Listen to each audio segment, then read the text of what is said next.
Students, welcome back to this channel. इस video में हम कंप्लीट करेंगे आज अपना चैप्टर नंबर 9 क्लास 6 का साइंस का। ठीक है, उसमें हमारे सारे सेक्शंस हो गए हैं, कुछ बचे हैं, उसको आज हम कंप्लीट करेंगे। तो बचा है हमारा do all organism respond to stimuli. ठीक है, इसका क्या मतलब है? देखिए, जैसे आप कैसे रिस्पॉन्ड करते हैं। अगर आप सडनली किसी शार्प ऑब्जेक्ट पे आपका हाथ पैर पड़ जाए, कुछ कांटे पर जैसे, ठीक है, तो अगर आप नंगे पैर चल रहे हो तो आपको कैसा फील होगा। और आप अचानक से व्हेन यू सी और think about the favourite food, आप जैसे अपना खाना फेवरेट फूड के बारे में सोचने भी लगता है, आपको एकदम से मुंह में पानी आ जाता है। ठीक है, suddenly move from a dark place to the bright sunlight, एकदम से अंधेरे से एकदम से रोशनी में गए तो कुछ आंखें ऐसे मिचमिचाने से लगती हैं। तो क्या होता है, तो ठीक है, आपकी आइज़ अचानक से बंद हो जाती हैं ऑटोमेटिकली, 1 मिनट के लिए एडजस्ट करती हैं वो उस ब्राइट लाइट के को अपने आसपास के, जो अभी वो अंधेरा देख कर आई हैं, लेकिन एडजस्ट करेंगी वो लाइट को अपनी आँखों में। ठीक है, आँखों को अपने आप में। And your favourite food, bright light और जो भी कांटा लगा है आपको। ठीक है, ये ऐसे सिचुएशंस हैं जो कि आपके सराउंडिंग्स में आप देखते हैं। All of us respond immediately to such changes, हम अचानक से रिस्पॉन्ड करते without thinking for a second. Changes in our surroundings that makes us respond to them. तो ऐसे चेंजेस आपके सराउंडिंग्स में अगर कुछ हो जाते हैं जिसकी वजह से आप कुछ रिस्पॉन्ड करते हो, उसको हम स्टिमुलाई बोलते हैं। ठीक है, तो क्या बाकी एनिमल्स भी रिस्पॉन्ड करते हैं स्टिमुलाई के लिए? तो ऑब्जर्व करिए बिहेवियर को, किसके, एनिमल्स को, जब वो उनको उनका खाना दिया जाता है तो आप देखोगे कि सडनली वो एक्टिव हो जाते हैं अपना खाना देने पर। देखा, डॉग्स होते हैं, पूंछ हिलाने लग जाते हैं। When you move towards a bird, bird के पास जाओ, वो क्या करती है? Wild animals run away when bright light is flashed. ठीक है, अगर जंगली जानवर की तरफ ब्राइट लाइट फेंकी जाए, वो डर जाते हैं कि कोई आ गया। ठीक है, भाग जाते हैं। सिमिलरली कॉकरोचेस मूव करना शुरू हो जाते हैं छुपने वाली जगह पर, अगर किचन में लाइट जला दो तो। ठीक है, और can you give some more examples of the responses animals to the stimuli? तो इस तरह के बहुत सारे एग्जांपल्स आप सर्च कर सकते हैं अपने आसपास के माहौल में। प्लांट्स भी रिस्पॉन्ड करते हैं क्या स्टिमुलाई को? फ्लावर्स, जैसे कुछ प्लांट्स के होते हैं वो तभी खिलते हैं जब नाइट होती है, और कुछ प्लांट्स में फ्लावर्स सनसेट के बाद बंद हो जाते हैं। और कुछ प्लांट्स क्या करते हैं, जैसे mimosa, commonly known as touch me not, जिसे हम छुई मुई का पौधा कहते हैं। ठीक है, उसकी लीव्स बंद हो जाती हैं, फोल्ड हो जाती है जब कोई उन्हें टच कर दे तो इस तरह के ये एग्जाम्पल्स हैं कि रिस्पॉन्सेस देते हैं प्लांट्स अगर उनके आसपास के माहौल में कुछ चेंज हो जाए तो। एक्टिविटी हम करके देखते हैं। एक पॉटेड प्लांट रखिए रूम में, थोड़ा विंडो से दूर, ठीक है, जिससे सनलाइट एंटर करे some time during the day, इतना तो रखें। ठीक है, कंटिन्यू वाटरिंग द प्लांट। ठीक है, पानी दीजिए कुछ दिनों के लिए, प्लांट को ग्रो होने दीजिए सीधा, like plants out in the open, जैसे कि बाहर रखे हैं पौधे, ऐसे ही उसको बड़ा होने दीजिए। आप डायरेक्शन देखिए, पौधे की डायरेक्शन कहाँ की तरफ रहेगी। ठीक है, it is not growing upright, सीधे नहीं, जो सीधा पौधा उगता है वो नॉर्मली अब सीधा नहीं उग रहा है, वो क्या, आप क्या देखेंगे, वो अपने आसपास के माहौल के अकॉर्डिंग रिस्पॉन्स दे रहा है, क्योंकि उसको बाकी जो पौधे हैं वो सूरज की तरफ सीधे खड़े होंगे, लेकिन ये जैसे कि अंदर रखा है सूरज की तरफ जाने के लिए उसको थोड़ा टेढ़ा होना पड़ रहा है, तो रिस्पॉन्स दे रहा है। ठीक है, living organism and excretion. Excretion क्या होता है? वेस्ट पदार्थ को अपनी बॉडी से बाहर निकालना, ये प्रोसेस होता है एक्सक्रीशन। सारे ऑर्गेनिम्स को खाने की ज़रूरत होती है, not all the food that is eaten is completely use. ठीक है, हमने जितना भी खाना खाया सारा यूज़ हम नहीं कर सकते, उसका कुछ पार्ट ही हम यूटिलाइज़ कर पाती है हमारी बॉडी। क्या होता है जब हम रेस्ट कर रहे होते हैं? This has to be remove from the body और वेस्टेज। ठीक है, जितना खाना हमारा वेस्ट बॉडी में पड़ा है उसे बाहर निकालना बहुत ज़रूरी है, अदरवाइज़ वो हमें बीमार कर देगा। हमारी बॉडी प्रोड्यूस करती है कुछ waste in other life processes also. जितने भी हमारी लाइफ बॉडी में प्रोसेस चलते हैं, सब बहुत सारी चीज़ों में वेस्ट प्रोड्यूस होता है, तो ये प्रोसेस है मतलब वेस्ट को बाहर निकालने का, उसको हम क्या बोलते हैं? Excretion. Do plants also excrete? ठीक है, ह्यूमन को, एनिमल्स को तो एक्सक्रीट करते हैं, हमने देखा है, लेकिन क्या प्लांट्स को भी देखा है? They do, but not seen in animals. ठीक है, जैसा एनिमल्स करते हैं ऐसा नहीं करते, करते तो वो भी हैं। तो मैकेनिज्म क्या है प्लांट्स में, थोड़ा डिफरेंट है। Some plants find it possible to store the waste products. कुछ प्लांट्स क्या करते हैं, अपने अंदर ही वेस्ट प्रोडक्ट्स को स्टोर कर लेते हैं अपनी बॉडी के किसी पार्ट में, इस तरीके से कि वो बाकी के प्लांट को हार्म ना पहुंचाए। ठीक है, अलग से रहे। कुछ प्लांट्स क्या करते हैं, वेस्ट प्रोडक्ट्स को रिमूव कर देते हैं सेक्रीशन के थ्रू। तो एक्सक्रीशन एक अनदर कैरेक्टरिस्टिक्स हो सकता है सारे लिविंग ऑर्गेनिज्म का। ठीक है, लिविंग ऑर्गेनिज्म के कैरेक्टरिस्टिक्स के बारे में हम पढ़ रहे हैं, इसलिए ये हमने पढ़ा। अब रिप्रोडक्शन का मतलब है कि अपने ही जैसे बच्चों को जन्म देना। आपने देखा होगा कि जो कुछ बर्ड्स के जो घोंसले होते हैं जैसे पिजन के, बहुत सारी बर्ड्स एग देती हैं उसमें, ठीक है। कुछ एग्स हैच होते हैं और उसमें से कुछ बच्चे बाहर निकल कर आते हैं, ठीक है। एनिमल्स भी, इसका मतलब एनिमल्स रिप्रोड्यूस करते हैं अपनी ही तरह के बच्चों को। तो जो मोड ऑफ रिप्रोडक्शन होता है वो डिफरेंट होता है अलग अलग एनिमल्स में। कोई अंडे देता है, कोई डायरेक्ट बच्चे देता है, ठीक है।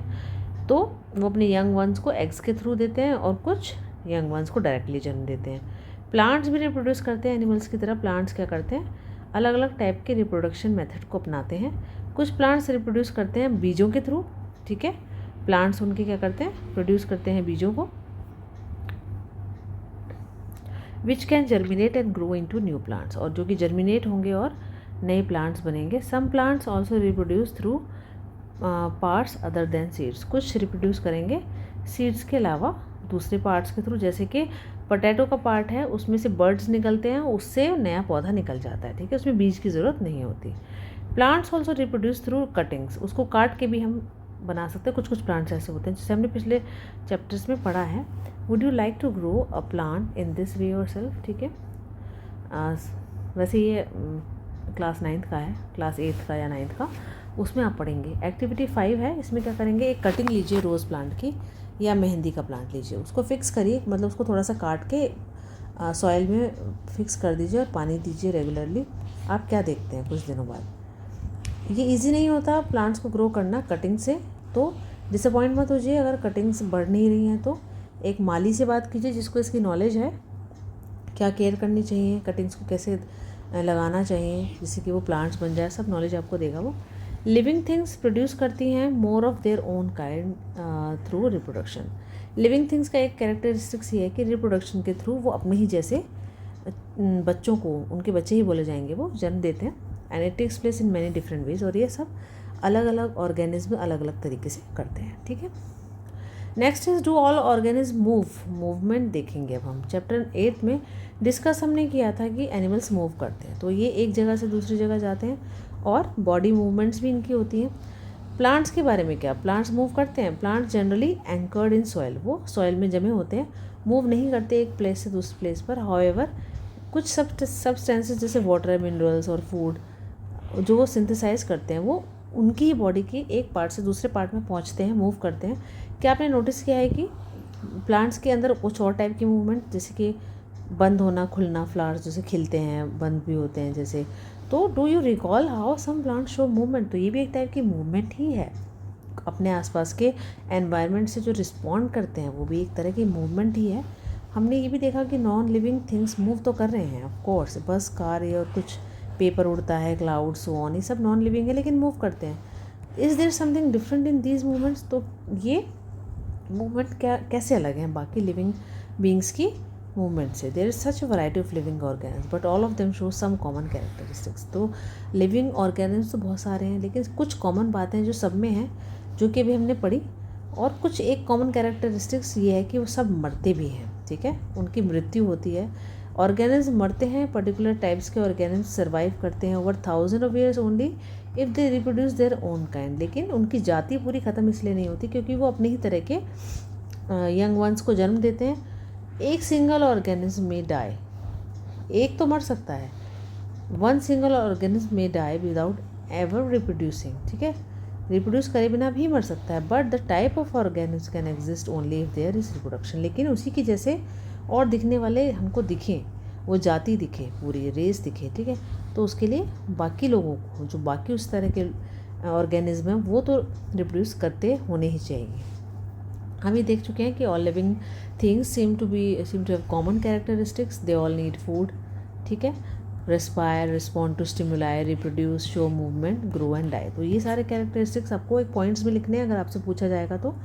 Do we find some living non living things that also show some of these characteristics, तो बहुत सारे नॉन लिविंग थिंग्स में भी ऐसे कुछ कैरेक्टरिस्टिक्स नज़र आएंगे, जैसे कार्स, बाइसिकल, क्लॉक्स, वाटर, ये सब मूव करते हैं। मून का साइज़ जैसे कि हम कहते हैं ग्रोथ होती है समटाइम्स, क्लाउड भी ग्रो होते हैं साइज़ में right in front of our eyes, can such things be called living, तो इसमें लिविंग हम कहेंगे इनको। हम अपने आप से पूछते हैं क्या ये ऑब्जेक्ट्स ये सारे कैरेक्टरिस्टिक्स दिखा रहा है, अगर सारे दिखा रहा है तो ये लिविंग है, अदरवाइज़ नहीं है। In general, something that is living may have all the characteristics that we have discussed, while non-living things may not show all these characteristics at some same time. ठीक है.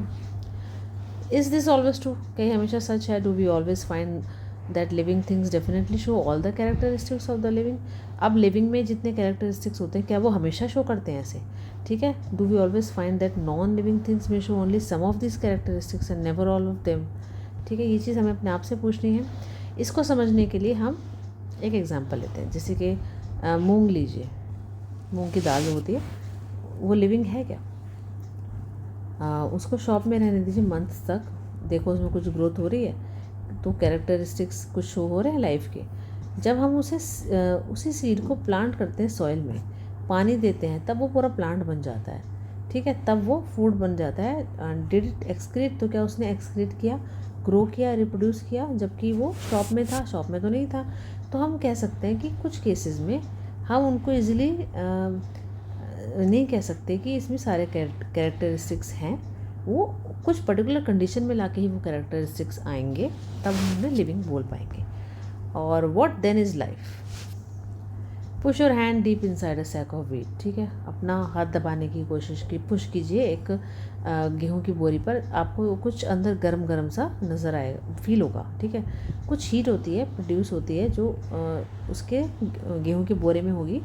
ये जो सीड्स रेस्पायर करते हैं इस process में, वो कुछ हीट छोड़ते हैं. ठीक है. तो इसलिए रेस्पिरेशन एक ऐसा प्रोसेस है जो कि सीड्स में होता है, जबकि वो बाकी लाइफ प्रोसेसेस शायद ना भी कर रहे हो, लेकिन रेस्पिरेशन कर रहे होते हैं. तो it is very easy to answer.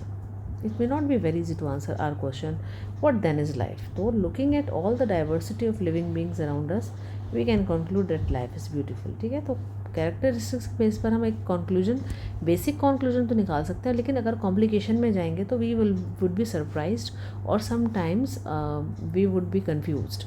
तो हम अगर कुछ सिंपल चीज़ों को देखें तो ये जो हमने कैरेक्टरिस्टिक्स पढ़े हैं, इनको ही हम बोलेंगे कि जिस भी लिविंग बींग्स में सब कुछ होगा ये वाली, तो वही हमारी लिविंग बींग्स कही जाएंगी. ठीक है. Thank you so much. इस चैप्टर को कंप्लीट आज हमारा हो गया है. ठीक है.